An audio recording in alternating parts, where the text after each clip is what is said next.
ANB news ਦੇ ਵਿੱਚ ਤੁਹਾਡਾ ਸਵਾਗਤ ਹੈ। ਮੈਂ ਹਾਂ ਵਿਨੀਤ ਕਪੂਰ ਔਰ ਗੱਲ ਕਰ ਲੈਂਦੇ ਹਾਂ ਕਿਸਾਨੀ ਅੰਦੋਲਨ ਦੀ। ਕਿਸਾਨ ਪਿਛਲੇ ਕਾਫੀ ਦਿਨਾਂ ਤੋਂ ਦਿੱਲੀ ਦੇ ਵਿੱਚ ਮੋਰਚਾ ਲਾਏ ਬੈਠੇ ਨੇ। ਲਗਾਤਾਰ ਕੇਂਦਰ ਦੇ ਨਾਲ ਜਿਹੜੀ ਗੱਲਬਾਤ ਦਾ ਸਿਲਸਿਲਾ ਜਿਹੜਾ ਜਾਰੀ ਸੀ, ਲੇਕਿਨ ਹੁਣ ਡੈਡਲੋਕ ਦੀ ਸਿਚੁਏਸ਼ਨ ਹੋ ਚੁੱਕੀ ਹੈ ਕਿਉਂਕਿ ਕੇਂਦਰ ਆਪਣੀ ਗੱਲ ਤੋਂ ਪਿੱਛੇ ਜਾਣ ਲਈ ਤਿਆਰ ਨਹੀਂ ਹੈ। ਦੂਜੇ ਪਾਸੇ ਕਿਸਾਨ ਵੀ ਆਪਣੀ ਮੰਗਾਂ ਤੋਂ ਪਿੱਛੇ ਮੁੜਨ ਲਈ ਤਿਆਰ ਨਹੀਂ ਹੈ। ਤੇ ਹੱਲ ਕੀ ਨਿਕਲੂਗਾ, ਕੀ ਰਹਿਣ ਵਾਲਾ ਹੈ ਆ ਪੂਰਾ ਦਾ ਪੂਰਾ ਅੰਦੋਲਨ ਦਾ ਸਮੀਕਰਨ, ਇਸ ਨੂੰ ਲੈ ਕੇ ਰਿਟਾਇਰਡ IAS ਕੁਲਵੀਰ ਸਿੰਘ ਸਿੱਧੂ ਸਾਡੇ ਨਾਲ ਨੇ। ਉਹਨਾਂ ਨਾਲ ਸਭ ਤੋਂ ਪਹਿਲਾਂ ਗੱਲਬਾਤ ਕਰਾਂਗੇ ਕਿਉਂਕਿ ਅਗਰ ਆਪਾਂ IAS ਲੋਬੀ ਦੀ ਗੱਲ ਕਰੀਏ ਜਾਂ ਇੱਕ ਐਸੇ ਵਿਅਕਤੀ ਦੀ ਗੱਲ ਕਰੀਏ ਜਿਹੜੀ ਕਈ ਸਰਕਾਰਾਂ ਦੇ ਵਿੱਚ ਆਪਣੀ ਸੇਵਾਵਾਂ ਦੇ ਚੁੱਕੇ ਨੇ, ਕਈ ਸਰਕਾਰਾਂ ਨਾਲ ਕੰਮਕਾਜ ਹੋ ਚੁੱਕਿਆ ਹੈ।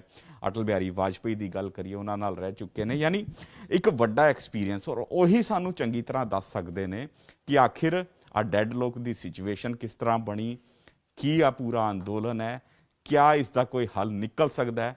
ਸਵਾਗਤ ਕਰਨੇ ਆ ਕੁਲਵੀਰ ਸਿੰਘ ਸਿੱਧੂ ਸਾਹਿਬ ਦਾ। ਸਰ, ANB ਨਿਊਜ਼ 'ਚ ਤੁਹਾਡਾ ਸਵਾਗਤ ਹੈ ਜੀ ਭਾਜੀ, ਬਹੁਤ ਬਹੁਤ ਮਿਹਰਬਾਨੀ। ਤੁਹਾਡੇ ਸਾਰੇ ਦਰਸ਼ਕਾਂ ਨੂੰ ਔਰ ਤੁਹਾਡੀ ਸਾਰੀ ਟੀਮ ਨੂੰ ਪਿਆਰ ਭਰੀ ਸਤਿ ਸ੍ਰੀ ਅਕਾਲ।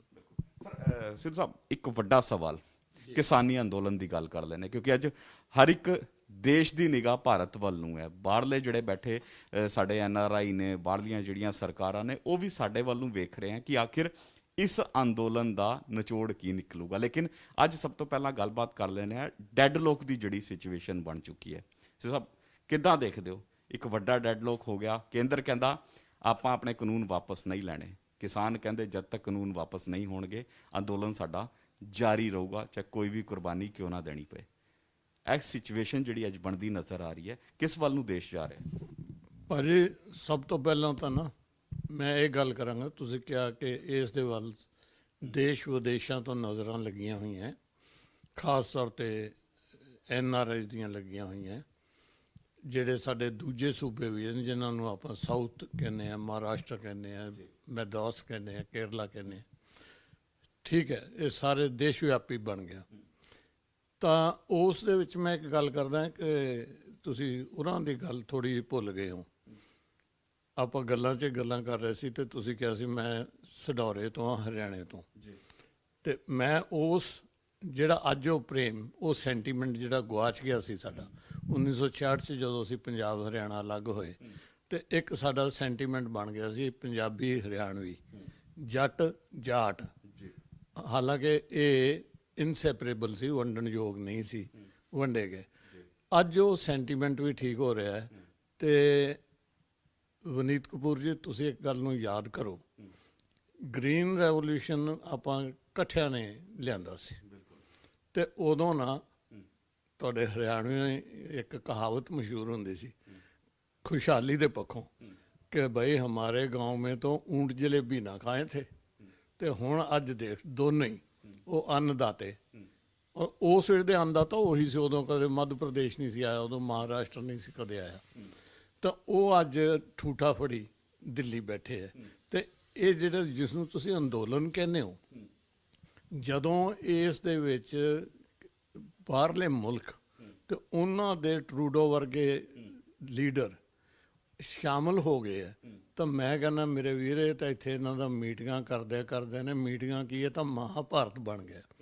ਤਾਂ ਹੁਣ ਇਹ ਅਸੀਂ ਮਹਾਭਾਰਤ ਬਣ ਗਿਆ ਅਤੇ ਇੱਕ ਡੈਡਲੌਕ ਕ੍ਰੀਏਟ ਹੋ ਗਿਆ, ਜਿੱਥੇ ਤੁਸੀਂ ਗੱਲ ਕੀਤੀ ਸੀ। ਡੈਡਲੌਕ ਕ੍ਰੀਏਟ ਹੋਣ ਦੇ ਕਾਰਨ ਸਭ ਤੋਂ ਪਹਿਲਾਂ ਤਾਂ ਵੱਡਾ ਕਾਰਨ ਇਹ ਹੈ ਕਿ ਜਿਹੜਾ ਇਹ ਐਕਟ ਬਣਿਆ, ਨਹੀਂ ਐਕਟ ਤੋਂ ਵੀ ਪਹਿਲਾਂ ਜਿਹੜੀ ਸਾਡੀ ਰਾਜਨੀਤੀ ਹੈ ਨਾ, ਰਾਜਨੀਤੀ ਦੇ ਵਿੱਚ ਲੋਕਤੰਤਰ ਕਾਫੀ ਸਮੇਂ ਤੋਂ ਰਾਜਤੰਤਰ 'ਚ ਪਲਟਾ ਖਾ ਗਿਆ। ਹੁਣ ਰਾਜਤੰਤਰ ਅੱਗੇ ਤਾਨਾਸ਼ਾਹੀ ਵੱਲ ਨੂੰ ਜਾ ਰਿਹਾ। ਤਾਂ ਇਹਦੇ 'ਚ ਹੁਣ ਇਸ ਇਨ ਕੰਟੈਕਸਟ ਆਫ ਕਿਸਾਨ ਅੰਦੋਲਨ ਇੱਕ ਮੈਂ ਤੁਹਾਡੇ ਨਾਲ ਗੱਲ ਕਰਨੀ ਚਾਹੁੰਦਾ ਕਿ ਰਾਜਾਸ਼ਾਹੀ ਜਦੋਂ ਹੁੰਦੀਆਂ ਸੀ ਨਾ, ਅਤੇ ਉਹ ਕਹਿੰਦੇ ਸੀ ਇਹ ਤਾਂ ਡਿਵਾਈਨ ਵਿਲ ਹੈ, ਇਲਾਹੀ ਸਾਨੂੰ ਰਜ਼ਾ ਹੈ, ਇਲਾਹੀ ਰਹਿਮਤ ਹੈ ਕਿ ਅਸੀਂ ਰਾਜੇ ਹਾਂ ਅਤੇ ਅਸੀਂ ਬਣੇ ਹੀ ਰਾਜ ਕਰਨ ਲਈ ਹੈ। ਅਤੇ ਸਾਡਾ ਜਿਹੜਾ ਮੂੰਹੋਂ ਨਿਕਲਿਆ ਅੱਖਰ ਹੈ ਉਹ ਫਰਮਾਨ ਦੇ ਤੌਰ 'ਤੇ ਕਾਨੂੰਨ ਹੈ। ਲੋਕਤੰਤਰ ਦੇ 'ਚ ਫਰਕ ਸੀ। ਲੋਕਤੰਤਰ ਦੇ ਵਿੱਚ ਜਿਹੜਾ ਹੈ ਨਾ, ਲੋਕਾਂ ਦੇ ਹਿੱਤ ਵਾਸਤੇ ਹੈ, ਲੋਕਾਂ ਵਾਸਤੇ ਹੈ। ਆਪਣੇ ਰਾਜਿਆਂ ਦੇ ਹਿੱਤ ਵਾਸਤੇ ਤਾਂ ਫਰਮਾਨ ਹੁੰਦੇ ਸੀ ਨਾ, ਤੇ ਇਹਦੇ 'ਚ ਲੋਕ ਹਿੱਤ ਦੇ ਵਿੱਚ ਹੈ, ਲੋਕਾਂ ਵਾਸਤੇ ਹੈ, ਲੋਕਾਂ ਦਾ ਹੈ। ਜੋ ਸਾਡਾ ਪ੍ਰੀਐਂਬਲ ਹੈ ਸੰਵਿਧਾਨ ਦਾ, ਉਸ ਦੇ ਲਿਹਾਜ਼ ਨਾਲ ਫਰਮਾਨ ਦੀ ਥਾਂ ਤੇ ਹੁਕਮਰਾਨ ਦੀ ਥਾਂ ਤੇ ਪਹਿਲਾਂ ਹੁਕਮਰਾਨ ਦੀ ਥਾਂ ਦੇ ਤੇ ਹੁਣ ਸ਼ਬਦ ਆਉਣਾ ਚਾਹੀਦਾ ਪਬਲਿਕ ਸਰਵੈਂਟ, ਔਰ ਹੈਗਾ ਸੰਵਿਧਾਨ ਦੇ ਵਿੱਚ ਪਬਲਿਕ ਸਰਵੈਂਟ।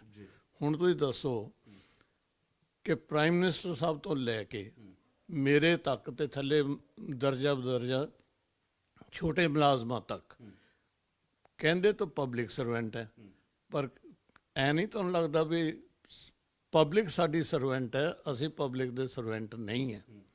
ਪਹਿਲਾਂ ਤਾਂ ਡਾਈਕੋਟਮੀ, ਫਰਕ ਇੱਥੇ ਆ ਗਿਆ। ਹੁਣ ਆ ਗਿਆ ਫਰਮਾਨ ਤੇ ਲਾਅ, ਕਾਨੂੰਨ। ਇਹ ਫਰਮਾਨ ਪਾਸ ਹੋਇਆ ਹੈ, ਕਿਸ ਤਰ੍ਹਾਂ ਪਾਸ ਹੋਇਆ ਹੈ? ਆਰਡੀਨੈਂਸ ਬਣ ਗਿਆ। ਆਰਡੀਨੈਂਸ ਦੇ ਵਿੱਚ ਚੱਲ ਰਿਹਾ ਕਰੋਨਾ। ਕਰੋਨਾ ਦੇ ਵਿੱਚ ਇਹਨਾਂ ਨੂੰ ਕਾਹਲੀ ਪੈਂਦੀ ਹੈ ਵੀ ਕਰੋਨਾ ਦੇ ਚੱਲਦੇ, ਲਾਕਡਾਊਨ ਦੇ ਚੱਲਦੇ, ਕਰਫਿਊ ਦੇ ਚੱਲਦੇ ਜੋ ਸਿਚੁਏਸ਼ਨ ਰਹੀ ਹੈ, ਉਹਦੇ ਵਿੱਚ ਅਸੀਂ ਇਹਨੂੰ ਪਾਰਲੀਮੈਂਟ 'ਚ ਲੈ ਜਾਈਏ। ਪਾਰਲੀਮੈਂਟ ਦੇ ਵਿੱਚ ਵੀ ਜਾ ਕੇ ਰਾਜ ਸਭਾ ਦੇ ਵਿੱਚ ਵਾਇਸ ਵੋਟ ਨਾਲ ਇਹਨੂੰ ਪਾਸ ਕਰਵਾ ਲਈਏ। ਪ੍ਰੈਜ਼ੀਡੈਂਟ ਸਾਹਿਬ ਦੀ ਅਸੈਂਟ ਵੀ ਹੋ ਗਈ, ਕਿਉਂਕਿ ਉਹਨਾਂ ਦੇ ਕੋਲ ਕੋਈ ਬਹੁਤਾ ਚਾਰਾ ਹੀ ਨਹੀਂ। ਲੋਕ ਸਭਾ ਨੇ ਪਾਸ ਕਰਤਾ, ਰਾਜ ਸਭਾ ਨੇ ਪਾਸ ਕਰਤਾ, ਉਹਨਾਂ ਨੇ ਦਸਤਖਤ ਕਰਤੇ, ਤਾਂ ਇਹ ਫਰਮਾਨ ਵਰਗ ਬਣ ਗਿਆ ਕਾਨੂੰਨ। ਚਾਹੀਦਾ ਇਹ ਸੀ ਕਿ ਜਿਹੜੀਆਂ ਮੀਟਿੰਗਾਂ ਅੱਜ ਹੋ ਰਹੀਆਂ, ਇਹ ਮੀਟਿੰਗਾਂ, ਇਹ ਰਾਏ ਸ਼ੁਮਾਰੀ, ਇਹ ਸਟੇਟਾਂ ਤੋਂ ਜੋ ਨਾਰਮਲ ਪ੍ਰਚਲਨ ਹੈ, ਉਹਦੇ ਵਿੱਚ ਉਹਨਾਂ ਤੋਂ ਪਹਿਲਾਂ ਕਮੈਂਟਸ ਪੁੱਛੇ ਜਾਂਦੇ, ਪਬਲਿਕ ਦੀ ਸ਼ਮੂਲੀਅਤ ਕੀਤੀ ਜਾਂਦੀ, ਜਿਨ੍ਹਾਂ ਨੂੰ ਆਪਾਂ ਬਿਜ਼ਨਸ ਟਰਮ 'ਚ ਕਹਿੰਦੇ ਨਾ, ਜਿਨ੍ਹਾਂ ਦੇ ਇੰਟਰਸਟ ਹੁੰਦੇ ਆ, ਜਿਹੜੇ ਸਟੇਕ ਹੋਲਡਰਸ ਕਹਿੰਦੇ ਆ ਬਿਜ਼ਨਸ ਟਰਮ 'ਚ, ਤਾਂ ਉਹਨਾਂ ਨੂੰ ਵੀ ਸ਼ਾਮਲ ਕੀਤਾ ਜਾਂਦਾ। ਤੇ ਫਿਰ ਜਿਹੜੀਆਂ ਗੰਢਾਂ ਅੱਜ ਪੈ ਗਈਆਂ ਨਾ ਫਰਮਾਨ ਤੇ ਲਾਅ ਦੇ ਫਰਕ ਕਰਕੇ, ਤੇ ਉਹ ਗੰਢਾਂ ਹੱਥਾਂ ਨਾਲ ਵੀ ਖੁੱਲ ਜਾਣੀਆਂ ਸੀ ਜੋ ਉਹਦੇ 'ਚ ਕੋਈ ਮਾੜਾ ਮੋਟਾ ਨੁਕਸ ਹੁੰਦਾ ਤਾਂ। ਇੰਨੇ ਲਾਅ ਪਾਸ ਹੁੰਦੇ ਆ ਯਾਰ, ਮੇਰਾ ਖਿਆਲ ਹੈ ਪਬਲਿਕ ਨੂੰ ਬਹੁਤੇ ਲਾਅ ਦਾ ਤਾਂ ਪਬਲਿਕ ਹੀ, ਮੇਰੇ ਵਰਗੇ ਪੜ੍ਹੇ ਲਿਖਿਆ ਨੂੰ ਨਹੀਂ ਪਤਾ ਲੱਗਦਾ ਕਿ ਕਿੰਨੇ ਲਾਅ ਪਾਸ ਹੋਈ ਜਾਂਦੇ ਆ, ਕਦੇ ਕੋਈ ਰੌਲਾ ਨਹੀਂ ਹੁੰਦਾ। ਤੇ ਇਹਦੇ ਤੇ ਸਾਰਾ ਹੀ ਮੁਲਕ ਉੱਠ ਖੜਾ ਹੋਇਆ। ਤੇ ਇਸ ਦੇ ਵਿੱਚ ਇਹ ਹੈ ਕਿ ਜਿਹੜੀਆਂ ਮੀਟਿੰਗਾਂ ਹੋਈਆਂ, ਔਰ ਉਹ ਮੀਟਿੰਗਾਂ ਦੇ ਵਿੱਚ ਵੀ ਅੱਗੇ ਵਾਕ ਚਾਤਰੀ ਚੱਲ ਪਈ ਕਿ ਜੀ ਸੈਮੀਕੋਲਨ ਲਾ ਦਿੰਦੇ ਜੀ, ਅਸੀਂ ਫੁੱਲ ਸਟਾਪ ਲਾ ਦਿੰਦੇ ਜੀ, ਅਸੀਂ ਕੌਮਾ ਲਾ ਦਿੰਦੇ ਹਾਂ ਜੀ, ਅਸੀਂ ਆਹ ਇੱਕ ਲਾਈਨ ਪਾ ਦਿੰਦੇ ਹਾਂ ਜੀ, ਆਹ ਇੱਕ ਲਾਈਨ ਪਾ ਤਾਂ ਦਿੰਦੇ ਹਾਂ ਜੀ, ਇਸ ਨੂੰ ਕਾਨੂੰਨ ਦਾ ਹਿੱਸਾ ਨਹੀਂ ਬਣਾਉਂਦੇ। MSP ਵਾਲਾ ਇਹ ਜਿਹੜੀ ਵਾਕ ਚਾਤਰੀ 'ਚ ਚੱਲਦੇ ਚੱਲਦੇ ਡੈਡ ਲੌਕ ਕ੍ਰੀਏਟ ਹੋ ਗਿਆ। ਹੁਣ ਉਸ ਡੈਡ ਲੌਕ ਦੇ ਵਿੱਚ ਧਰਨੇ ਲੱਗ ਗਿਆ। ਇੱਥੇ ਆ ਕੇ ਤੁਸੀਂ ਇੱਕ ਗੱਲ, ਮੈਂ ਤੁਹਾਡਾ ਇਤਿਹਾਸ ਵੱਲ ਨੂੰ ਧਿਆਨ ਦਿਵਾਉਣਾ ਚਾਹੂੰਗਾ। ਭਲਾ ਕਿੰਨੀ ਤਾਰੀਖ ਨੂੰ ਦਿੱਲੀ ਗਏ ਨੂੰ? 5 ਨੂੰ ਗਏ ਨੇ ਕਿ ਦਿੱਲੀ ਹੁਣ ਦਿੱਲੀ ਲਗਾਤਾਰ ਹੁਣ 15 ਦਿਨ ਹੋ ਚੁੱਕੇ ਨੇ। ਗਏ ਕਿਸ ਦਿਨ ਸੀ? ਦਿੱਲੀ 2 ਤਾਰੀਖ ਨੂੰ ਜਾਂ 5 ਨੂੰ? ਬਿਲਕੁਲ ਸਰ, ਇਸੀ ਤੇ ਆਸ-ਪਾਸ 2-3 ਦਿਨ ਲਗਾਤਾਰ ਦਿੱਲੀ ਵੱਲ ਨੂੰ ਕੂਚ ਜਿਹੜੇ ਨੇ ਉਹ ਜਾਰੀ ਨੇ। ਲੇਕਿਨ ਸਰ ਇਹਦੇ ਵਿੱਚ ਮੈਂ ਤੁਹਾਡੇ ਤੋਂ ਇੱਕ ਸਵਾਲ ਇਹ ਵੀ ਕਰਨਾ ਚਾਹੂੰਗਾ। ਤੁਸੀਂ ਕਈ ਸਰਕਾਰਾਂ ਨਾਲ ਤੁਹਾਡਾ ਕੰਮਕਾਜ ਰਿਹਾ, ਤੁਸੀਂ ਕਈ ਸਰਕਾਰਾਂ ਨਾਲ ਆਪਣੀ ਸਰਵਿਸ ਦਿੱਤੀ ਹੈ। ਕਿਆ ਇਹੋ ਜਿਹਾ ਕਦੀ ਸਿਚੁਏਸ਼ਨ ਵੇਖਣ ਨੂੰ ਮਿਲੀ ਕਿ ਸਰਕਾਰ ਆਪਣੇ ਹੱਥ ਤੇ ਕਾਇਮ ਹੋ ਜੇ ਤੇ ਉਹ ਜਮਹੂਰੀਅਤ ਦੀ ਸੁਣੇ ਹੀ ਨਾ, ਉਹ ਆਵਾਮ ਦੀ ਸੁਣੇ ਹੀ ਨਾ? ਕਿਉਂਕਿ ਤੁਸੀਂ ਖੁਦ ਕਿਹਾ ਕਿ ਤਾਨਾਸ਼ਾਹੀ ਵੱਲ ਨੂੰ ਦੇਸ਼ ਜਾ ਰਿਹਾ, ਤੁਸੀਂ ਕਿਹਾ ਕਿ ਫਰਮਾਨ ਨਹੀਂ ਹੋਣਾ ਚਾਹੀਦਾ, ਬਲਕਿ ਸਰਕਾਰਾਂ ਨੂੰ ਜਨਤਾ ਦੇ ਸਰੋਕਾਰ ਨਾਲ ਜੁੜੇ ਮੁੱਦੇ ਜਿਹੜੇ ਨੇ ਉਹ ਅੱਗੇ ਲੈਣੇ ਚਾਹੀਦੇ, ਜਨਤਾ ਨੂੰ ਸੋਚਣਾ ਚਾਹੀਦਾ ਕਿ ਆਖਿਰ ਜਨਤਾ ਲਈ ਉਹ ਕੀ ਪਾਸ ਕਰ ਰਹੇ ਨੇ। ਲੇਕਿਨ ਇੱਥੇ ਹੁਕਮਰਾਨ ਨਹੀਂ ਹੋਣਾ ਚਾਹੀਦਾ, ਹਾਂ ਸਰਕਾਰ ਮਾਈ ਬਾਪ ਹੋਣਾ ਚਾਹੀਦਾ, ਮਾਈ ਬਾਪ ਹੋਣਾ ਚਾਹੀਦਾ। ਲੇਕਿਨ ਇੱਥੇ ਉਲਟ ਹੈ, ਇੱਥੇ ਫੈਸਲਾ ਸੁਣਾਇਆ ਜਾ ਰਿਹਾ ਹੈ, ਇੱਥੇ ਹੁਕਮਰਾਨ ਬਣ ਕੇ ਫੈਸਲਾ ਸੁਣਾ ਰਹੇ ਆ ਕਿ ਭਾਈ ਆਪਾਂ ਫੈਸਲਾ ਦੇਤਾ, ਤੁਹਾਨੂੰ ਮੰਨਣਾ ਮੰਨ ਲਓ, ਨਹੀਂ ਮੰਨਣਾ ਨਾ ਮੰਨੋ, ਸਾਡੇ ਤੇ ਕੋਈ ਫਰਕ ਨਹੀਂ ਪੈਣ ਵਾਲਾ। 15 ਦਿਨ ਹੋ ਗਏ ਕਿਸਾਨ ਸੜਕਾਂ ਤੇ ਬੈਠਾ ਹੈ, ਸਾਡਾ ਅੰਨਦਾਤਾ ਜਿਹੜਾ ਉਹ ਸੜਕਾਂ ਤੇ ਬੈਠਾ ਹੈ, ਸੜਕਾਂ ਤੇ ਰੋਟੀਆਂ ਖਾ ਰਿਹਾ, ਸੜਕਾਂ ਤੇ ਜ਼ਿੰਦਗੀ ਜੀ ਰਿਹਾ। ਇਹੋ ਜਿਹੀ ਸਿਚੁਏਸ਼ਨ ਕਿਆ ਅੱਜ ਤੋਂ ਪਹਿਲਾਂ ਕਦੇ ਹੋਈ? ਮੈਂ ਇਹੀ ਤੁਹਾਡੇ ਵਾਲੀ ਗੱਲ ਹੀ ਤਕਰੀਬਨ ਕਰਨ ਲੱਗਾ ਸੀ, ਪਰ ਤੁਸੀਂ ਉਸ ਨੂੰ ਆਪਣੇ ਸਵਾਲ ਨਾਲ ਹੋਰ ਨਿਖਾਰ ਦਿੱਤਾ ਹੈ। ਕਿਉਂਕਿ ਇਕੱਲਾ ਮੇਰਾ ਹੀ ਕੰਮ ਨਹੀਂ ਕਿ ਪਬਲਿਕ ਨੂੰ ਆਪਣਾ ਵਿਊ ਪੁਆਇੰਟ ਦੇਵਾਂ। ਪਬਲਿਕ ਦਾ ਵਿਊ ਪੁਆਇੰਟ, ਈਵਨ ਤੁਸੀਂ ਵੀ ਤਾਂ ਕੰਜ਼ਿਊਮਰ ਹੋ, ਤੁਸੀਂ ਵੀ ਤਾਂ ਕਿਤੇ ਕਿਸਾਨ ਹੋਵੋਗੇ, ਕਿਸਾਨ ਨਹੀਂ ਤਾਂ ਕੰਜ਼ਿਊਮਰ ਤਾਂ ਹੈਗੇ ਹੋ ਪੱਕਾ, ਕਿਸੇ ਵਰਗ ਨੂੰ ਬਿਲੋਂਗ ਕਰਦੇ ਹੋ। ਨਹੀਂ ਸਰ, ਮੇਰਾ ਪਿਛੋਕੜ ਕਿਸਾਨੀ ਦਾ ਰਿਹਾ। ਮੇਰੇ ਪੇਰੈਂਟਸ ਜਿਹੜੇ ਕਿਸਾਨੀ ਕਰਦੇ ਰਹੇ ਆ। ਹਾਲਾਂਕਿ ਮੈਂ ਚਲੋ ਸ਼ਹਿਰ ਦੇ ਵਿੱਚ ਆ ਗਿਆ, ਕਿਸਾਨੀ ਨਾਲ ਇੰਨਾ ਮੇਰਾ ਰਾਬਤਾ ਨਹੀਂ ਪੈ ਪਾਇਆ, ਲੇਕਿਨ ਹਾਂ ਕਿਸਾਨੀ ਸਾਡੇ ਨਾਲ ਜੁੜੀ ਹੈ। ਸਾਡੇ ਸਰੀਰਾਂ ਦੇ ਵਿੱਚ ਹਜੇ ਵੀ ਕਿਸਾਨੀ ਵਾਲਾ ਹੀ ਖੂਨ ਹੈ ਜੀ। ਅੱਛਾ, ਤਾਂ ਤੁਸੀਂ ਪੁੱਛਿਆ ਵੀ ਇਸ ਤੋਂ ਪਹਿਲਾਂ ਵੀ ਕਦੇ ਮੌਕਾ ਆਇਆ ਸੀ, ਤੇ ਮੈਂ ਤੁਹਾਨੂੰ ਇੱਕ ਦੋ ਹਿਸਟਰੀ ਦੇ ਬਾਰੇ ਮਸ਼ਹੂਰ ਹੈ ਕਿ ਹਿਸਟਰੀ ਰਿਪੀਟਸ ਇਟਸੈਲਫ, ਇਤਿਹਾਸ ਆਪਣੇ ਆਪ ਨੂੰ ਦੁਹਰਾਉਂਦਾ ਹੈ। ਅਸੀਂ ਉਸ ਨੂੰ ਗੌਰ ਨਾਲ ਦੇਖੀਏ ਜਾਂ ਨਾ। ਭਜਨ ਲਾਲ ਜੀ ਨੇ 1982 ਦੇ ਵਿੱਚ ਏਅਰ ਮਾਰਸ਼ਲ ਅਰਜਨ ਸਿੰਘ ਨੂੰ ਏਸ਼ੀਅਨ ਗੇਮਾਂ ਦੇ ਵਿੱਚ ਭਜਨ ਲਾਲ ਦੀ ਪੁਲਿਸ ਨੇ ਰੋਕਿਆ ਸੀ। ਕਿਉਂ ਰੋਕਿਆ ਸੀ? ਕਿ ਏਸ਼ੀਅਨ ਖੇਡਾਂ ਦੇ ਵਿੱਚ ਕਿਤੇ ਸਿੱਖ, ਉਸ ਵੇਲੇ ਤੁਹਾਨੂੰ ਪਤਾ ਵੀ ਅੱਤਵਾਦ ਦਾ ਮਾਹੌਲ ਸ਼ੁਰੂ ਹੋਇਆ ਸੀ 80 ਤੋਂ ਸ਼ੁਰੂ ਹੋ ਗਿਆ ਸੀ, ਤਾਂ 1980 ਤੋਂ। ਤਾਂ ਉਸ ਵੇਲੇ ਉਹਨਾਂ ਨੇ ਕਿਹਾ ਵੀ ਸਿੱਖਾਂ ਦੀ ਐਂਟਰੀ ਰੋਕੀ ਜਾਵੇ। ਅੱਜ ਦੀ ਸਕੇਲ ਤੇ ਨਹੀਂ ਸੀ, ਛੁੱਟ-ਪੁੱਟ ਹੋਇਆ, ਪਰ ਏਅਰ ਮਾਰਸ਼ਲ ਅਰਜਨ ਸਿੰਘ ਜਿਹੜੇ ਚੀਫ ਆਫ ਏਅਰ ਸਟਾਫ, ਉਹਨਾਂ ਨੂੰ ਰੋਕਿਆ ਜਾਣਾ। IAS ਸੀਨੀਅਰ ਸੈਕਟਰੀ ਲੈਵਲ ਦੇ ਗਵਰਨਮੈਂਟ ਆਫ ਇੰਡੀਆ ਦੇ ਸੈਕਟਰੀ ਨੂੰ ਰੋਕਿਆ ਜਾਣਾ। ਤਾਂ ਉਦੋਂ ਵੀ ਇਹ ਹੋਇਆ ਸੀ। ਉਹੀ ਕਿਤੇ ਵੱਡੀ ਸਕੇਲ ਦੇ ਉੱਤੇ ਹੁਣ ਹੋ ਗਿਆ। ਤੁਸੀਂ ਪੁੱਛਿਆ ਸੀ ਵੀ ਇਹੋ ਜਿਹਾ ਮਾਹੌਲ ਕਦੇ ਪਹਿਲਾਂ ਵੀ ਬਣਿਆ? ਇਹ ਤਾਂ ਹੈਗਾ ਮਾਹੌਲ। ਹੁਣ ਤੁਸੀਂ ਪੁੱਛੋ ਵੀ ਇਹੋ ਜਿਹਾ ਕਦੇ ਕਾਨੂੰਨ ਪਹਿਲਾਂ ਵੀ ਪਾਸ ਹੋਇਆ ਸੀ? ਜੇ ਮੈਂ ਤੁਹਾਨੂੰ ਥੋੜਾ ਜਿਹਾ ਪਿੱਛੇ ਲੈ ਕੇ ਜਾਵਾਂ ਤਾਨਾਸ਼ਾਹੀ ਵੱਲ, ਤਾਂ ਰੌਲਟ ਐਕਟ ਪਾਸ ਹੋਇਆ ਸੀ ਆਪਣੇ ਗਦਰੀ ਬਾਬੇ ਜਿਹੜਿਆਂ ਦਾ ਕਿ ਫਰੀडम ਮੂਵਮੈਂਟ ਦੇ ਵਿੱਚ ਤਕਰੀਬਨ ਅੱਧ ਸੀ। ਗਦਰੀ ਬਾਬੇ ਕੀ ਸੀ? ਬਾਬੇ ਤਾਂ ਉਹਨਾਂ ਨੂੰ ਆਊਟ ਆਫ ਰਿਸਪੈਕਟ ਕਹਿੰਦੇ ਸੀ, ਪਰ ਬੇਸਿਕਲੀ ਉਹ ਨੌਜਵਾਨ ਸੀ, ਜਿਹਦੇ 'ਚ ਕਰਤਾਰ ਸਿੰਘ ਸਰਾਭਾ ਹੋ ਰਹੀ ਸੀ, ਜਿਹਦੇ 'ਚ ਮਦਨ ਲਾਲ ਢੀਂਗੜਾ ਹੋ ਰਹੀ ਸੀ, ਜਿਹੜਾ ਪਹਿਲੀ ਫਾਂਸੀ ਹੋਈ ਹੈ ਕਿਸੇ ਕ੍ਰਾਂਤੀਕਾਰੀ ਨੂੰ ਇੰਗਲੈਂਡ ਦੀ ਧਰਤੀ ਤੇ, ਮਦਨ ਲਾਲ ਢੀਂਗੜਾ ਸੀ। ਜਿਹੜੀ ਕ੍ਰਾਂਤੀ ਦੀ ਸਭ ਤੋਂ ਅਖੀਰਲੀ ਡੈਥ ਸੀ, ਫਾਂਸੀ ਸੀ, ਉਹ ਊਧਮ ਸਿੰਘ ਦੀ ਸੀ 1940 'ਚ। ਇਹ ਲੋਕ ਉਦੋਂ ਗਦਰੀ ਮੂਵਮੈਂਟ ਨਾਲ ਵਾਬਸਤਾ ਸੀ। ਹੋਰ ਵੀ ਬੜੇ ਉਹਨਾਂ ਦੇ, ਅੱਜ ਸਾਡਾ ਸਬਜੈਕਟ ਨਹੀਂ, ਤੇ ਲੋਕ ਜਾਣਦੇ ਆ, ਘੱਟੋ ਘੱਟ ਜਾਗਰੂਕ ਲੋਕ ਜਾਣਦੇ। ਉਹਨਾਂ ਨੂੰ ਸਪਰੈਸ ਕਰਨ ਲਈ, ਬੱਬਰ ਅਕਾਲੀਆਂ ਨੂੰ ਸਪਰੈਸ ਕਰਨ ਲਈ, ਪੰਜਾਬ 'ਚ ਅਕਾਲੀ ਲਹਿਰ ਨੂੰ ਸਪਰੈਸ ਕਰਨ ਲਈ ਇਹਨਾਂ ਨੇ ਰੌਲਟ ਐਕਟ ਪਾਸ ਕਰ ਦਿੱਤਾ, ਜਿਹਦੇ 'ਚ ਗੋਲੀ ਸਿੱਧੀ, ਜੇ ਤੁਸੀਂ ਉਹਨੂੰ ਕਹਿੰਦੇ ਹੋ ਨਾ ਇਹ ਦੇਸ਼ ਧਰੋਹੀ ਹੈ, ਜਿਵੇਂ ਹੁਣ ਕਹਿੰਦੇ ਵੀ ਜਿਹੜਾ ਅੰਦੋਲਨ ਕਰ ਰਿਹਾ ਉਹ ਦੇਸ਼ ਧਰੋਹੀ ਹੈ ਜਾਂ ਕੋਈ ਉਹਨੂੰ ਕਰਾਰ ਦਿੱਤਾ ਜਾ ਸਕਦਾ। ਉਦੋਂ ਰੌਲਟ ਐਕਟ ਇਹ ਸੀ 1914-15 ਦੇ ਕਰੀਬ। ਤਾਂ ਉਹ ਇਹ ਸੀ ਕਿ ਗੋਲੀ, ਕਾਲਾ ਪਾਣੀ, ਤੇ ਅੱਗੇ ਸਿਤਮ ਇਹ ਕਿ ਨੋ ਵਕੀਲ, ਨੋ ਅਪੀਲ, ਨੋ ਦਲੀਲ। ਨੋ ਵਕੀਲ, ਨੋ ਅਪੀਲ, ਨੋ ਦਲੀਲ। ਤਾਂ ਉਹ ਪਾਸ ਹੋਇਆ ਸੀ, ਤੇ ਫਿਰ ਉਹਦਾ ਨਤੀਜਾ ਨਿਕਲਿਆ ਸੀ ਮੇਰੇ ਵੀਰ ਜਲਿਆਂਵਾਲਾ ਬਾਗ।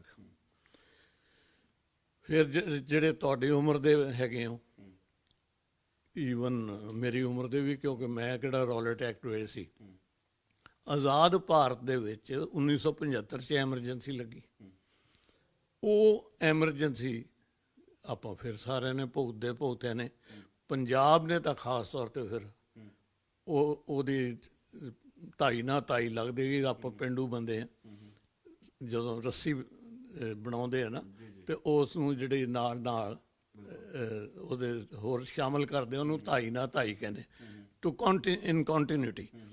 ਉਹਦੇ ਵਿੱਚ ਫਿਰ ਮੇਰੇ ਵੀਰ ਜਿਹੜਾ ਪੰਜਾਬ ਨੇ ਸੰਤਾਪ ਭੋਗਿਆ ਅੱਤਵਾਦ ਦੇ ਦਿਨਾਂ ਦਾ, 14 ਸਾਲ, ਉਹ ਨਤੀਜਾ ਮਾੜਾ ਹੋਇਆ। ਹੁਣ ਠੀਕ ਹੈ, ਨਾ ਰੌਲਟ ਐਕਟ ਹੈ, ਨਾ ਹੁਣ ਕੋਈ ਐਮਰਜੈਂਸੀ ਹੈ, ਪਰ ਮਾਹੌਲ ਉਹ ਜ਼ਰੂਰ ਬਣ ਗਿਆ। ਤੇ ਇਹ ਆਪਣੇ ਲੀਡਰਾਂ ਨੂੰ ਖਾਸ ਤੌਰ ਤੇ ਜਿਹੜੇ ਸਾਡੇ ਆਪਣੇ ਆਪ ਨੂੰ ਇਕੱਲੇ ਲੀਡਰ ਗੌਰਮੈਂਟ ਦੇ ਨਹੀਂ, ਆਪੋਜੀਸ਼ਨ ਪਾਰਟੀਆਂ ਵਾਲਿਆਂ ਨੂੰ ਵੀ ਇੱਕ ਜ਼ਿੰਮੇਵਾਰੀ ਨਾਲ ਸਮਝਣ ਦੀ ਲੋੜ ਹੈ ਕਿ ਇਹ ਮਾਹੌਲ ਕਿਉਂ ਬਣ ਰਿਹਾ ਹੈ। ਇਹਦੇ 'ਚੋਂ ਸਿਆਸੀ ਰੋਟੀਆਂ ਨਾ ਸੇਕੋ, ਇੱਥੇ ਮੈਂ ਗੱਲ ਪ੍ਰੀਮੈਚੁਰ ਕਰ ਦਿੰਦਾ, ਤੁਹਾਡੀ ਡਿਸਕਸ਼ਨ 'ਚ ਪਤਾ ਨਹੀਂ ਕਿੱਥੇ ਆਉਂਦੀ। ਅੱਜ ਸਿਆਸੀ ਲੋਕ ਕਿਸਾਨਾਂ ਨਾਲ ਜੁੜ ਰਹੇ ਆ, ਉਹ ਨਾਲ ਨਹੀਂ ਲਾ ਰਹੇ। ਕਾਰਨ ਕੀ ਹੈ? ਟਰਸਟ ਕਿਸੇ ਵੀ ਨੇਸ਼ਨ ਦੇ ਵਿੱਚ ਸਭ ਤੋਂ ਜਿਹੜੀ ਜ਼ਰੂਰੀ ਚੀਜ਼ਾਂ 'ਚੋਂ ਇੱਕ ਚੀਜ਼ ਅਹਿਮੀਅਤ ਰੱਖਦੀ ਹੈ, ਉਹ ਹੈ ਟਰਸਟ। ਟਰਸਟ ਕਿਸ ਦਾ? ਲੀਡਰ ਦਾ ਤੇ ਪਬਲਿਕ ਦਾ। ਉਹ ਟਰਸਟ ਲੈਵਲ ਬਹੁਤ ਡਾਊਨ ਆ ਗਿਆ।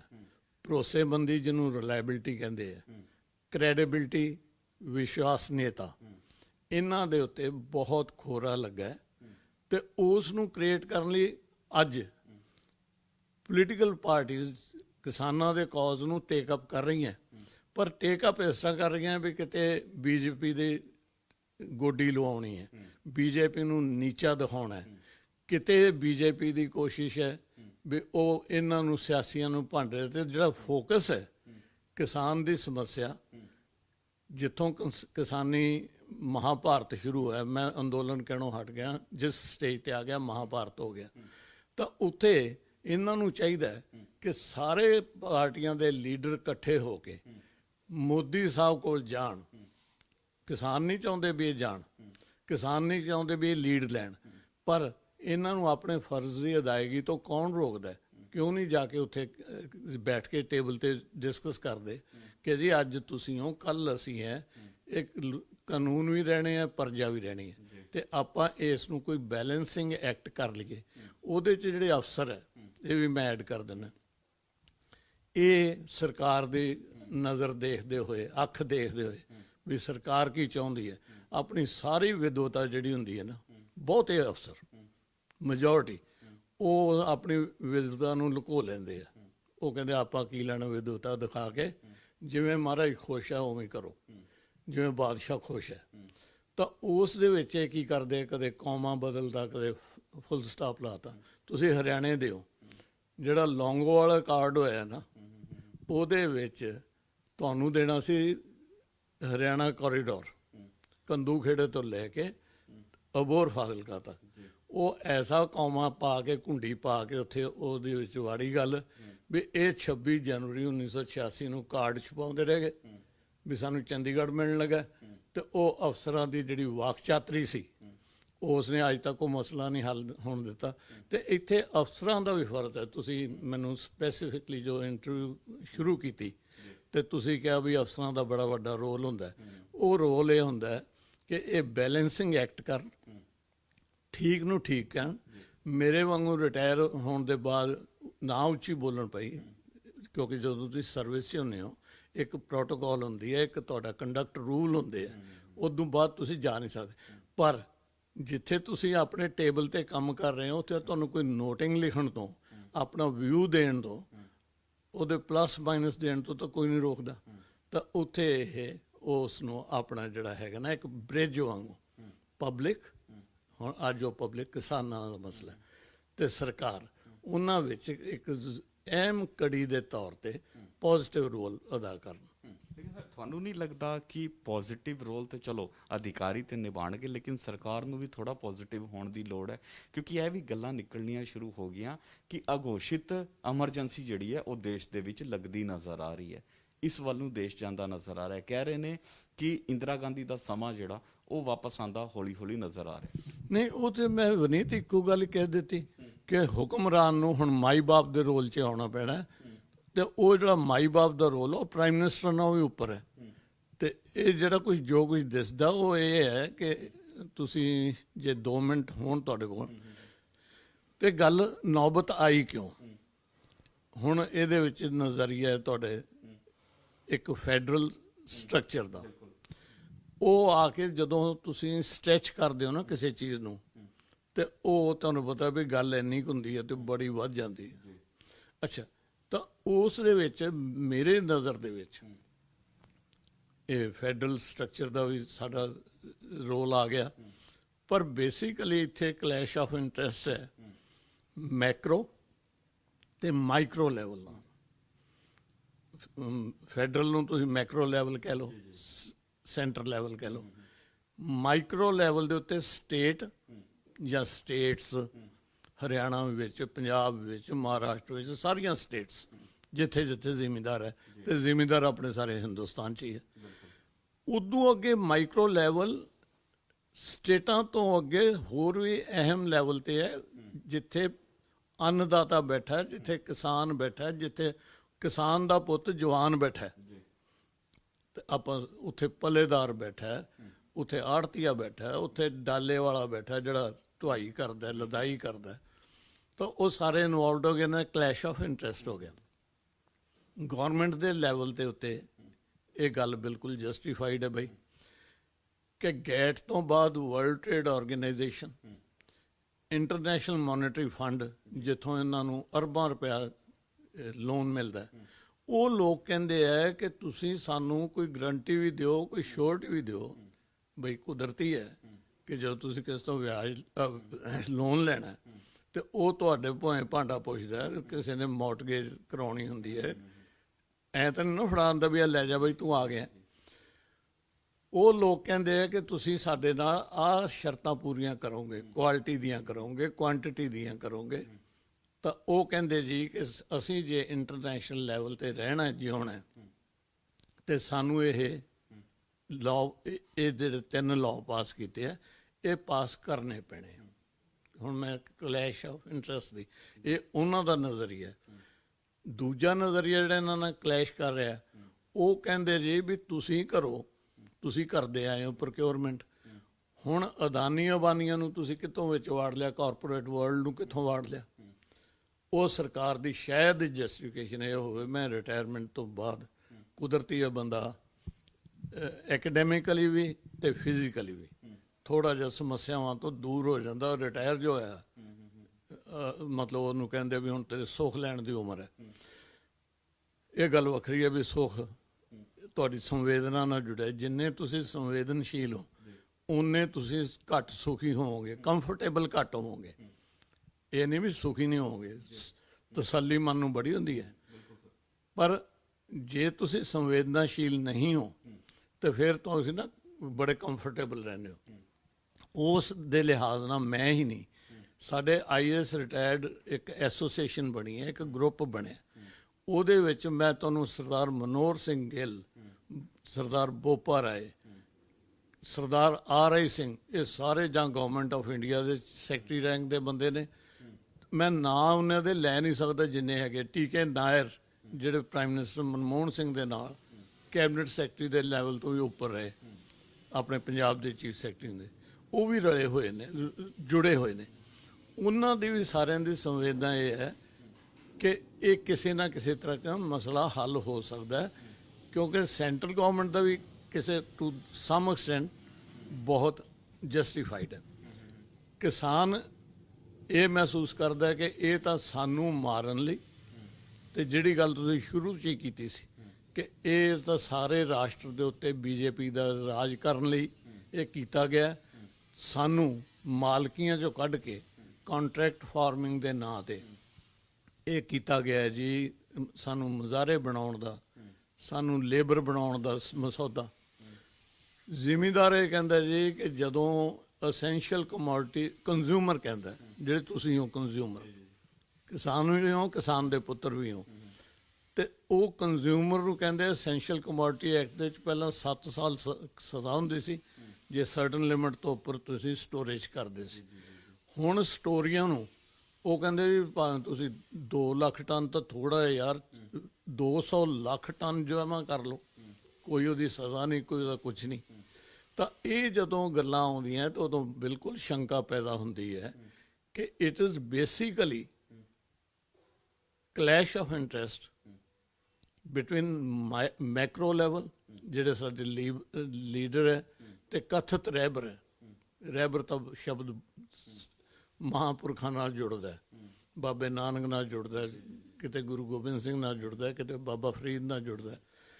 ਰਹਿਬਰ ਇਹ ਕਥਿਤ ਰਹਿਬਰ ਜੋ ਹਾਲਾਤ ਬਣ ਗਏ, ਇਹਨਾਂ ਨੂੰ ਵੀ ਸੋਚਣਾ ਚਾਹੀਦਾ ਹੈ ਕਿ ਇਹ ਜਿਹੜੀ ਹੈ ਨਾ, ਇਹ ਖਿਚੜੀ ਨਾ ਪਕਾਉਣ, ਇਸ ਤਰ੍ਹਾਂ ਦੀ ਗੱਲ ਕਰਨ ਕਿ ਇਹ ਚਾਹੁੰਦੇ ਅਸੀਂ ਤੁਹਾਡੀ ਖੁਸ਼ਹਾਲੀ ਲਈ ਕੀਤਾ। ਜੇ ਖੁਸ਼ਹਾਲੀ ਲਈ ਕੀਤਾ ਨਾ, ਤੇ ਇਹ ਉਹਨਾਂ ਨੂੰ ਨਾਲ ਬਿਠਾ ਕੇ ਭਾਵੇਂ ਇਸ ਐਕਟ ਨੂੰ ਰੀਡਰਾਫਟ ਕਰ ਲੈਣ, ਇਹ ਹੁਣ ਕਹਿੰਦੇ ਆ ਇੱਥੇ ਸੋਧ ਕਰਦੇ ਨੇ, ਉੱਥੇ ਸੋਧ ਕਰਦੇ। ਐਕਟ ਬਣਾਉਣਾ ਹੈ, ਠੀਕ ਹੈ ਨਾ, ਤੇ ਉਹਦੇ 'ਚ ਸਾਰੇ ਗਰੁੱਪ ਸ਼ਾਮਲ ਕਰਕੇ ਕਿੰਨੇ ਮਹੀਨਾ ਲੱਗ ਜੂ, 2 ਮਹੀਨੇ ਲੱਗ ਜੂ, ਤੇ ਉਹਨੂੰ ਰਿਵਾਈਜ਼ ਕਰ ਲੈਣ। ਅਦਰਵਾਈਜ਼ ਹੁਣ ਜਿਹੜੀ ਸਿਚੁਏਸ਼ਨ ਹੈ ਉਹ ਇਹ ਹੈ ਮੇਰੇ ਵੀਰ, ਫਰਜ਼ ਕਰ ਆਪਣੀ ਹਾਕੀ ਦੀ ਟੀਮ ਹੋਵੇ ਤੇ ਉਹ ਦੁਨੀਆ ਨੂੰ ਜਿੱਤਦੀ ਰਹੀ, ਹੁਣ ਹਾਰਨੀ ਸ਼ੁਰੂ ਹੋ ਗਈ, ਉਹ ਕਾਰਨ ਵੱਖਰੇ। ਉਸ ਟੀਮ ਨੂੰ ਇਹ ਕਹਿਣ ਵੀ ਤੁਸੀਂ ਓਲੰਪਿਕ ਖੇਡਣ ਜਾਓ, ਅਸੀਂ ਤੁਹਾਡੇ ਨਾਲ ਹਵਾਈ ਜਹਾਜ਼ ਦੀਆਂ ਟਿਕਟਾਂ ਘਟਾਤੀਆਂ, ਤੁਹਾਡੇ ਵੀਜ਼ੇ ਲਵਾਤੇ, ਠੀਕ ਹੈ ਜੀ। ਉਹ ਆਖਣ ਜੀ ਵੀ ਸਾਨੂੰ ਤਾਂ ਵਰਦੀਆਂ ਲਾਈਆਂ ਨੂੰ, ਯੂਨੀਫਾਰਮ, ਕਿੱਟ, ਸਪੋਰਟਸ ਸ਼ੂ ਬੜਾ ਚਿਰ ਹੋ ਗਿਆ ਜੀ, ਸਾਨੂੰ ਤਾਂ ਕੋਈ ਥੋੜ੍ਹਾ ਜਿਹਾ ਟਾਈਮ ਤਾਂ ਦਿਓ ਜੀ, ਉਹਦੇ ਪ੍ਰੈਕਟਿਸ ਕਰਨ ਦਾ ਤਾਂ ਦਿਓ। ਇਹ ਆਖਣ ਵੀ ਕੋਈ ਨਹੀਂ, ਰਾਮ ਭਲੀ ਕਰੂਗਾ, ਤੁਸੀਂ ਚੜ੍ਹ ਜਾਓ, ਬਿਨਾਂ ਬੂਟਾਂ ਤੋਂ ਹੀ ਖੇਡ ਲਿਓ। ਇਹ ਮੇਰਾ ਸਿੱਧਾ ਇਸ਼ਾਰਾ ਇਸ ਗੱਲ ਵੱਲ ਹੈ ਕਿ ਜੇ ਤੁਸੀਂ ਕਿਸਾਨਾਂ ਨੂੰ ਇਸ ਡਾਈਵਰਸੀਫਿਕੇਸ਼ਨ ਵਿੱਚ ਪਾਉਣਾ, ਵਿਭਿੰਨਤਾ ਆਫ ਡਾਈਵਰਸੀਫਿਕੇਸ਼ਨ ਆਫ ਕ੍ਰੌਪਸ ਵਿੱਚ ਪਾਉਣਾ, ਉਸ ਨੂੰ ਜ਼ੋਨਿੰਗ ਦੇ ਵਿੱਚ ਪਾਉਣਾ। ਜ਼ੋਨਿੰਗ ਹੁਣ ਤੁਹਾਨੂੰ ਪਤਾ ਮੇਰਾ ਏਰੀਆ ਬਠਿੰਡਾ ਹੈ, ਉੱਥੇ ਜ਼ਿਮੀਂਦਾਰ ਖੇਤੀ ਨਾ ਸਰਕਾਰ ਦੇ ਕਹਿਣ ਤੇ ਕਰਦਾ, ਨਾ ਸਟੇਟ ਗਵਰਨਮੈਂਟ ਦੇ, ਨਾ ਸੈਂਟਰ ਦੇ, ਉਹ ਆਪਣੇ ਨਫੇ ਲਈ ਕਰਦਾ। ਗ੍ਰੀਨ ਰੈਵੋਲੂਸ਼ਨ ਤੋਂ ਬਾਅਦ ਜਿੰਨਾ ਉਹਦੇ ਇਨਪੁਟਸ ਦਾ, ਰੇਹਾਂ ਦਾ, ਖਾਦਾਂ ਦਾ ਖਰਚਾ ਵੱਧ ਗਿਆ, ਉਸ ਖਰਚੇ ਨੂੰ ਪੂਰਾ ਕਰਨ ਲਈ ਪਲੱਸ ਉਸ ਦਾ ਵੀ ਅਰਜ਼ੀ ਕਰਦਾ ਹੈ ਵੀ ਉਹਦਾ ਮੁੰਡਾ ਵੀ ਟਰੈਕਟਰ ਤੇ ਚੜ੍ਹੇ, ਉਹਦਾ ਜੀ ਕਰਦਾ ਹੈ ਕਿ ਨਹੀਂ ਉਹ ਆਪ ਟਰੈਕਟਰ ਤੇ ਚੜ੍ਹੇ, ਉਹਦਾ ਮੁੰਡਾ ਕਾਰ ਤੇ ਚੜ੍ਹੇ। ਉਹਦੇ ਬਾਰੇ ਉਸ ਦਾ ਦੂਸ਼ਣ ਵੀ ਲੱਗਦਾ ਕਿ ਇਹ ਤਾਂ ਜੀ ਖਰਚਿਆਂ ਦੇ ਟੂਸ਼ ਉਡਾਉਂਦੇ ਆ, ਫੱਕੀ ਉਡਾਉਂਦੇ ਆ। ਤਾਂ ਉਹ ਕੀ ਕਰਦਾ, ਉਹ ਫਸਲ ਉਹ ਬੀਜਦਾ ਜਿਸ ਨੂੰ ਉਸ ਨੂੰ ਲਾਭ ਹੁੰਦਾ। ਉਸ ਨੂੰ ਲੱਖ ਸਮਝਾਇਆ ਗਿਆ, ਇਹ ਨਹੀਂ ਸਮਝਾ ਲਓ, ਉਹਨੂੰ ਸਮਝਾਇਆ ਗਿਆ ਵੀ ਬਠਿੰਡੇ ਦੇ ਟਿੱਬਿਆਂ 'ਚ ਝੋਨਾ ਪੈਦਾ ਕਰਨ ਨੂੰ ਰਹਿਣ ਦੇ, ਤੇਰੀ ਜ਼ਮੀਨ ਦੀ ਸੋਇਲ ਦੀ ਸਟਰੈਂਥ ਵੀ ਖਤਮ ਹੁੰਦੀ ਹੈ, ਤੇਰੇ ਪਾਣੀ ਵੀ ਖਤਮ ਹੁੰਦਾ, ਪਰ ਉਹ ਨਹੀਂ ਹਟਿਆ। ਅੱਜ ਉਸ ਨੂੰ ਫੇਰ ਜ਼ੋਨਿੰਗ ਕਰੋ ਕਿ ਬਠਿੰਡੇ 'ਚ ਨਹੀਂ ਕੋਈ ਝੋਨਾ ਲਾਊਗਾ। ਮੈਂ ਮਿਸਾਲ ਲੈ ਰਿਹਾ, ਬਠਿੰਡੇ ਦੀ ਅਸਲੀ ਕ੍ਰੌਪ ਕਿਹੜੀ ਸੀ? ਕਾਟਨ, ਜਿਹੜੀ ਉਹਦੀ ਧਰਤੀ ਮੰਨਦੀ ਹੈ ਨਾ ਜਿਸ ਕ੍ਰੌਪ ਨੂੰ, ਉਹ ਸੀ ਕਾਟਨ, ਕਪਾਹ, ਨਰਮਾ, ਤੁਹਾਨੂੰ ਵੀ ਪਤਾ ਵੀਰ। ਮੈਂ ਵਾਰੀ ਇਸ ਲਈ ਕਹਿੰਦਾ ਵੀ ਮੇਰੇ ਵੀਰ ਬੜਾ ਵਧੀਆ ਅੱਜ ਸੈਂਟੀਮੈਂਟ ਬਣਿਆ, ਉੱਥੇ ਦਿੱਲੀ ਵੀ ਬਣਿਆ ਕਿ ਹਰਿਆਣਵੀ ਪੰਜਾਬੀ ਭਾਈ, ਜਾਟ ਜੱਟ ਇੱਕ ਗੱਲ। ਤੇ ਉਹ ਵਨੀਤ ਮੇਰਾ ਵੀ ਸੈਂਟੀਮੈਂਟ ਤੇਰੇ ਨਾਲ ਉਸ ਤਰ੍ਹਾਂ ਜੁੜਦਾ ਲੱਗ ਰਿਹਾ। ਤੇ ਉਸ ਦੇ ਲਿਹਾਜ਼ ਨਾਲ ਉਹਦੀ ਜ਼ੋਨਿੰਗ ਕਰਕੇ ਸਟੇਟ ਗਵਰਨਮੈਂਟਾਂ ਨੂੰ ਮੈਂਡੇਟਰੀ ਕਰੋ ਕਿ ਇਹ ਜੋ ਅਸੀਂ ਹੁਣ ਜ਼ੋਨ ਬਣਾਤੇ, ਜੋ ਡਾਈਵਰਸੀਫਿਕੇਸ਼ਨ ਆਫ ਕ੍ਰੌਪ ਦੇਤੀ, ਉਸ ਕ੍ਰੌਪ 'ਚ ਮੰਨ ਲਓ ਕਾਟਨ ਕਾਰਪੋਰੇਸ਼ਨ ਆਫ ਇੰਡੀਆ ਹੁਣ ਵੀ ਆਪਣੇ ਹਰਿਆਣਾ ਤੇ ਪੰਜਾਬ ਦੀ ਕਾਟਨ ਲੈਂਦੀ ਹੈ, ਪਰ ਜੇ ਉਹ ਨਾ ਲਵੇ ਤੇ ਜ਼ਿਮੀਂਦਾਰ ਦੇ ਜਿਹੜੇ ਖਰਚੇ ਹੈ, ਕਿਉਂਕਿ ਇਨਪੁਟ ਦੇ ਖਰਚੇ ਤਾਂ ਤੁਹਾਨੂੰ ਪਤਾ ਵੀ ਡੀਜ਼ਲ ਮੇਰੇ ਖਿਆਲ 2 ਰੁਪਏ ਤੋਂ ਚੱਲਿਆ ਤੇ 80 ਤੇ ਪਹੁੰਚ ਗਿਆ। ਮੈਂ 1970 ਦੀਆਂ ਫਿਗਰਾਂ ਲੈ ਰਿਹਾ, ਜਿਹੜੀਆਂ ਗਵਰਨਮੈਂਟ ਆਫ ਇੰਡੀਆ ਦੀਆਂ ਫਿਗਰਾਂ। ਉਧਰ ਤੁਸੀਂ ਨਹੀਂ ਕੰਟਰੋਲ ਕਰਨਾ, ਉਹਨੂੰ ਪ੍ਰਾਈਸ ਇੰਡੈਕਸ ਨਾਲ ਨਹੀਂ ਜੋੜਨਾ, ਕਿਉਂਕਿ ਤੁਸੀਂ ਸਾਰੇ ਮੁਲਕ ਨੂੰ ਫੀਡ ਕਰਨਾ। ਤਾਂ ਘੱਟੋ ਘੱਟ ਫਿਰ ਜੇ ਉਸ ਨੂੰ ਕਾਟਨ ਕ੍ਰੌਪ ਕਿਹਾ ਹੈ ਤਾਂ ਉਸ ਦੀ ਕ੍ਰੌਪ ਦੇ ਵਿੱਚ ਉਹਨੂੰ ਘਾਟਾ ਪੈ ਗਿਆ, ਉਸ ਨੂੰ by way of subsidy, by way of incentive, not subsidy. Subsidy ਵੀ ਇੱਕ ਝਾਟ ਲਾਉਣ ਵਾਲੀ ਗੱਲ ਹੈ, ਇਹੋ ਜਿਹੀ ਮੁਥਾਜੀ, ਇਹੋ ਜਿਹੀ ਡਿਪੈਂਡੈਂਸ ਕ੍ਰੀਏਟ ਕਰਨ ਵਾਲੀ ਗੱਲ ਹੈ ਕਿ ਫਿਰ ਜ਼ਿਮੀਂਦਾਰ ਉਸ ਗੱਲ 'ਚੋਂ ਹੀ ਨਹੀਂ ਨਿਕਲਦਾ ਵੀ ਮੈਨੂੰ ਤਾਂ ਜੀ ਸਬਸਿਡੀ ਦਿਓ, ਉਹਨੂੰ ਇਨਸੈਂਟਿਵ ਦਿਓ, ਹਲਾਸ਼ੇਰੀ ਦਿਓ। ਤੇ ਮੇਰੇ ਵੀਰੇ ਤਾਂ ਚਿੜੀਆਂ ਦਾ ਦੁੱਧ ਲਿਆਉਣ ਜੋਗੇ ਆ, ਇਹਨਾਂ ਨੇ ਗ੍ਰੀਨ ਰੈਵੋਲੂਸ਼ਨ 'ਚ ਲਿਆ ਕੇ ਦਿੱਤਾ, ਅਗਾਂਹ ਵੀ ਲੈ ਆਉਣਗੇ। ਤੁਹਾਡੀਆਂ ਜਿਹੜੀਆਂ ਇੰਟਰਨੈਸ਼ਨਲ ਲੈਵਲ ਦੀਆਂ ਓਬਲੀਗੇਸ਼ਨਸ ਹੈ ਉਹ ਵੀ ਪੂਰੀਆਂ ਕਰ ਦੇਣਗੇ ਤੇ ਆਪਣਾ ਵੀ ਭਲਾ ਕਰ ਲੈਣਗੇ। ਲੇਕਿਨ ਸਰ ਇਹ ਤਾਂ ਹੋਏਗਾ ਨਾ ਜੇ ਸਰਕਾਰਾਂ ਜਿਹੜੀਆਂ ਨੇ ਉਹ ਵਾਕਿਆ ਦੇ ਵਿੱਚ ਕਿਸਾਨੀ ਮਸਲਿਆਂ ਨੂੰ ਲੈ ਕੇ, ਕਿਸਾਨਾਂ ਨੂੰ ਲੈ ਕੇ ਸੰਜੀਦਾ ਹੁੰਦੀਆਂ ਨੇ, ਕਿਉਂਕਿ ਹੁਣ ਤਾਂ ਇਹ ਵੀ ਗੱਲਾਂ ਕੀਤੀਆਂ ਜਾ ਰਹੀਆਂ ਨੇ ਕਿ ਫੈਡਰਲ ਸਿਸਟਮ ਜਿਹੜਾ ਉਸ ਲਈ ਵੀ ਬੀਜੇਪੀ ਔਰ ਕੇਂਦਰ ਦੀ ਮੋਦੀ ਸਰਕਾਰ ਜਿਹੜੀ ਹੈ ਉਹ ਇੱਕ ਵੱਡਾ ਖਤਰਾ ਬਣਦੀ ਜਾ ਰਹੀ ਹੈ। ਇਹ ਤੱਕ ਗੱਲਾਂ ਕੀਤੀਆਂ ਜਾ ਰਹੀਆਂ ਮਾਈਨੋਰਿਟੀ ਲਈ ਵੀ, ਆਰਐਸਐਸ ਹੋ ਗਈ, ਬੀਜੇਪੀ ਹੋ ਗਈ ਜਾਂ ਫਿਰ ਕੇਂਦਰ ਦੀ ਮੋਦੀ ਸਰਕਾਰ ਹੋ ਗਈ, ਉਹ ਇੱਕ ਵੱਡਾ ਖਤਰਾ ਬਣਦੀ ਜਾ ਰਹੀ ਹੈ ਪਿਛਲੀ ਕਾਫੀ ਘਟਨਾਵਾਂ ਤੇ ਜੇਕਰ ਆਪਾਂ ਗੱਲ ਕਰੀਏ। ਸਵਾਲ ਬੜਾ ਸੰਜੀਦਾ ਹੈ, ਬਹੁਤ ਸੰਗੀਨ ਹੈ। ਤੂੰ ਸਮਝ ਲੇਗਾ ਮੇਰੀ ਗੱਲ ਨੂੰ ਧਿਆਨ ਨਾਲ। ਛੋਟਾ ਵੀਰ, ਮੈਂ ਤੇਰਾ ਇਮਤਿਹਾਨ ਨਹੀਂ ਲੈਣ ਲੱਗਾ।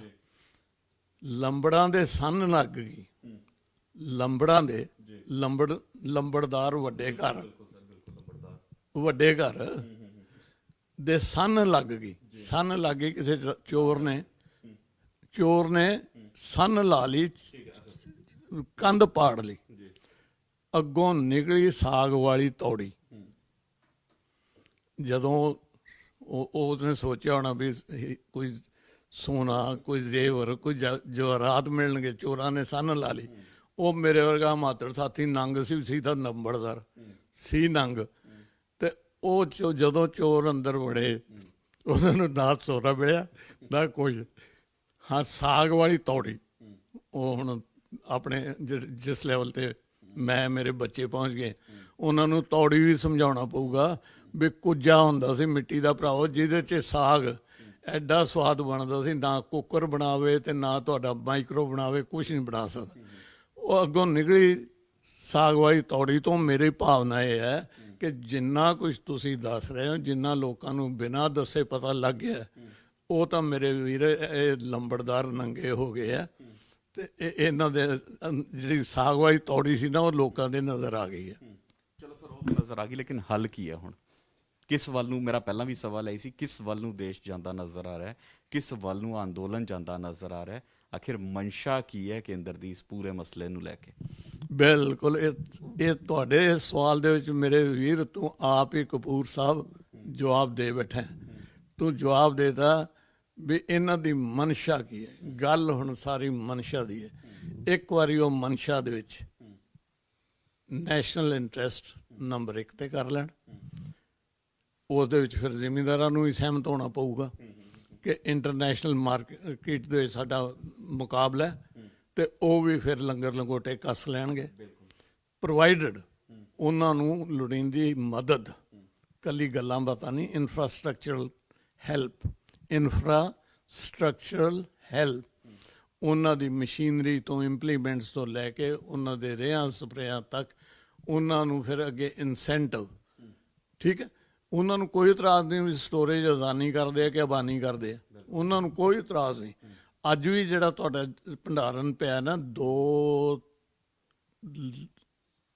295 ਲੱਖ ਮੀਟ੍ਰਿਕ ਟਨ ਪਿਆ, ਜਿਹੜਾ ਇਹ ਕਹਿੰਦੇ ਸਾਡੇ ਕੋਲ 4 ਸਾਲਾਂ ਲਈ 5 ਸਾਲਾਂ ਲਈ ਹੈਗਾ। ਉਸ ਦੀ ਸਟੋਰੇਜ ਸਾਰੀ ਅੱਜ FCI 'ਚ ਗੌਰਮੈਂਟ ਦੀ ਇਕੋਨਮੀ ਇਹਨਾਂ ਨੂੰ ਨਹੀਂ ਅਲਾਓ ਕਰਦੀ, ਇੰਨੇ ਖਰਚੇ ਨਹੀਂ ਅਲਾਓ ਕਰਦੇ। ਗੌਰਮੈਂਟ ਵਿਦਡਰਾ ਕਰਕੇ ਉਹਨਾਂ ਨੂੰ ਅਦਾਨੀਆਂ ਨੂੰ ਦੇ ਦੇਵੇ ਫਰਦਰ ਰੈਂਟ ਤੇ, ਉਹਨਾਂ ਤੋਂ ਪੈਸੇ ਲਵੇ, ਤੇ ਅਦਾਨੀ ਉਸ ਸਟੋਰੇਜ ਦਾ ਜਿੰਨਾ ਫਾਇਦਾ ਇੰਟਰਨੈਸ਼ਨਲ ਮਾਰਕੀਟ 'ਚ ਜਾ ਕੇ ਕਰ ਸਕਦੇ ਕਰਨ, ਲੈ ਲੈਣ। ਜ਼ਿਮੀਂਦਾਰਾਂ ਨੂੰ ਸ਼ਾਇਦ ਇਸ ਗੱਲ 'ਚ ਕੋਈ ਇਤਰਾਜ਼ ਨਹੀਂ ਹੋਏਗਾ ਜੇ ਇਹ ਅੱਜ ਵੀ ਹੋ ਜਾਵੇ।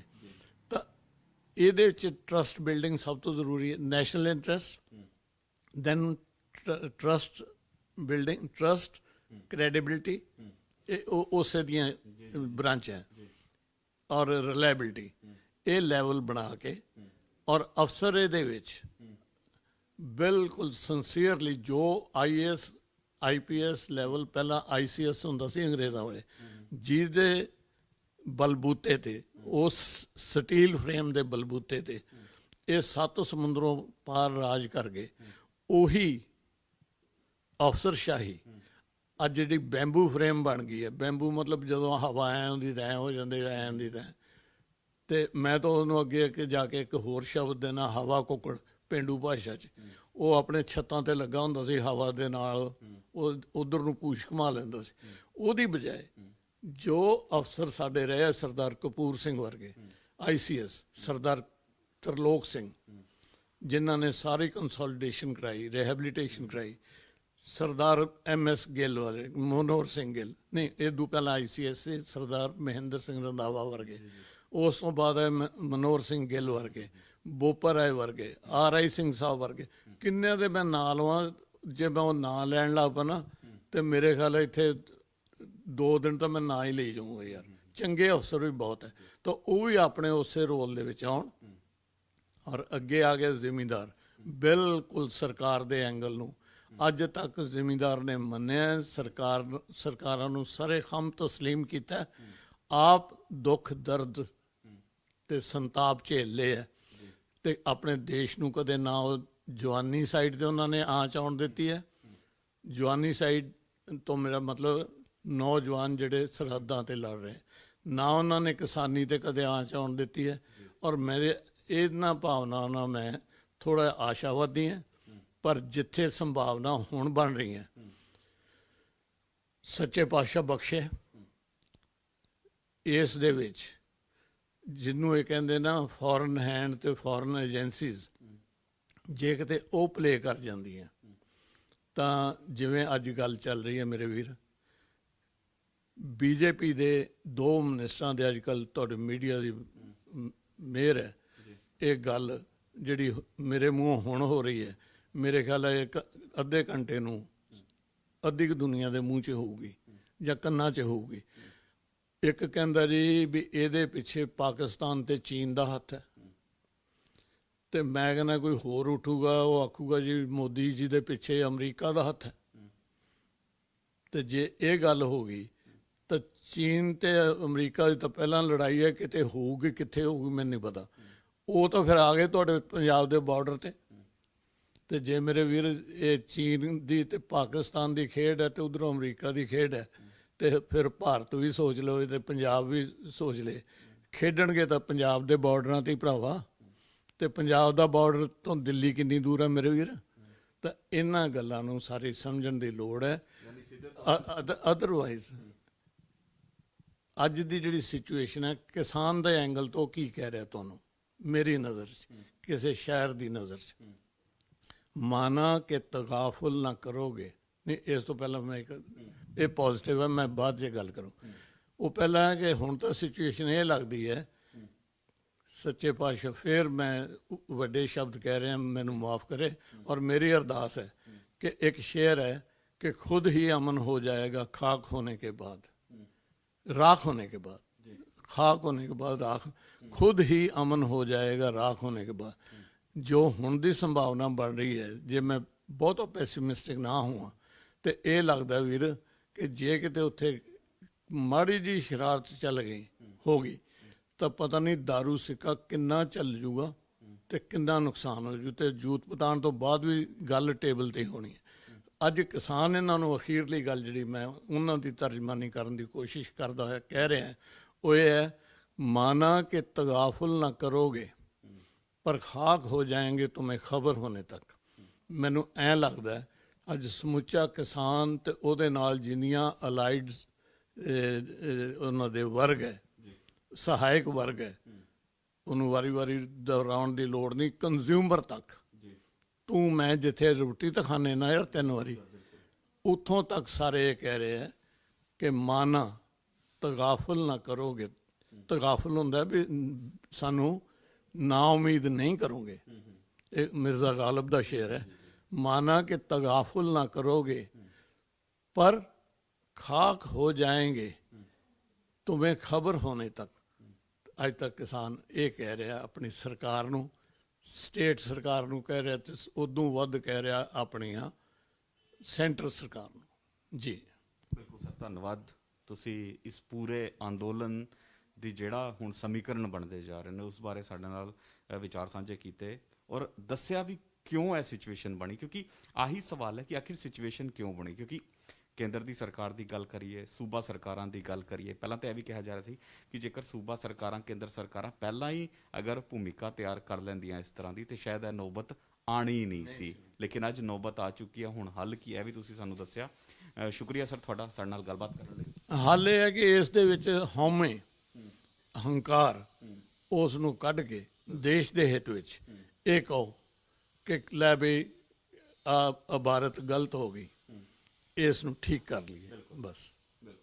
ਬਿਲਕੁਲ ਦੇਖੋ, ਸਿੱਧੇ ਤੌਰ ਤੇ ਜੇਕਰ ਆਪਾਂ ਗੱਲ ਕਰੀਏ ਤੇ ਆਪਣੇ ਅਹਿਮ ਨੂੰ ਛੱਡ ਕੇ, ਆਪਣੇ ਹੰਕਾਰ ਨੂੰ ਛੱਡ ਕੇ ਕਿਸਾਨਾਂ ਵੱਲ ਨੂੰ ਸੋਚਣ ਦੀ ਲੋੜ ਹੈ, ਤਾਂ ਹੀ ਇਸ ਮਸਲੇ ਦਾ ਹੱਲ ਨਿਕਲਦਾ ਹੋਇਆ ਨਜ਼ਰ ਆਏਗਾ। ਨਹੀਂ ਤੇ ਰੋਲਟ ਐਕਟ ਦੀ ਜਿਹੜੀ ਸਿਚੁਏਸ਼ਨ ਸੀ ਉਹ ਸਿਚੁਏਸ਼ਨ ਵੀ ਖੜੀ ਹੋ ਸਕਦੀ ਹੈ। ਇਸ ਤੋਂ ਇਲਾਵਾ ਐਮਰਜੈਂਸੀ ਦੀ ਗੱਲ ਕਰੀਏ ਜਾਂ ਹੋਰ ਜਿੰਨਾ ਕੁ ਮਾੜਾ ਸਮਾਂ ਦੇਸ਼ ਦੇ ਵਿੱਚ ਰਿਹਾ, ਉਸ ਤਰ੍ਹਾਂ ਦਾ ਸਮਾਂ ਵੀ ਖੜਾ ਹੋ ਸਕਦਾ ਹੈ। ਹਾਲਾਂਕਿ ਵੇਖਣ ਵਾਲੀ ਗੱਲ ਰਹੇਗੀ ਕਿ ਕਦੋਂ ਕੇਂਦਰ ਦੀ ਮੋਦੀ ਸਰਕਾਰ ਕਿਸਾਨਾਂ ਦੇ ਮਸਲਿਆਂ ਨੂੰ ਲੈ ਕੇ ਸੰਜੀਦਾ ਹੋ ਪਾਉਂਦੀ ਹੈ ਔਰ ਕਿਸਾਨ ਖੁਸ਼ਹਾਲੀ ਵੱਲ ਨੂੰ ਵੱਧਦਾ ਹੋਇਆ ਆਪਣੇ ਖੇਤ ਖਲਿਆਣ ਦੇ ਵਿੱਚ ਵਾਪਿਸ ਜਾਂਦਾ ਹੋਇਆ ਨਜ਼ਰ ਆਉਂਦਾ ਔਰ ਆਹ ਅੰਦੋਲਨ ਜਿਹੜਾ ਇਹ ਖਤਮ ਹੁੰਦਾ ਨਜ਼ਰ ਆਉਂਦਾ ਹੈ। ਲੇਕਿਨ ਵੇਖਣ ਵਾਲੀ ਗੱਲ ਰਹੇਗੀ ਕਿ ਕੇਂਦਰ ਦੇ ਰੁਖ ਨੂੰ ਔਰ ਉਸਦੇ ਰਵੱਈਏ ਨੂੰ ਕਦੋਂ ਬਦਲਾਵ ਕਰਕੇ ਕਿਸਾਨਾਂ ਵੱਲ ਨੂੰ ਕੋਈ ਵੱਡਾ ਫੈਸਲਾ ਲੈਂਦੇ ਉਹ ਨਜ਼ਰ ਆਉਣਗੇ। ਕੈਮਰਾਮੈਨ ਦਵਿੰਦਰ ਸਿੰਘ ਦੇ ਨਾਲ ਵਿਨੀਤ ਕਪੂਰ, ANB ਨਿਊਜ਼, ਚੰਡੀਗੜ੍ਹ।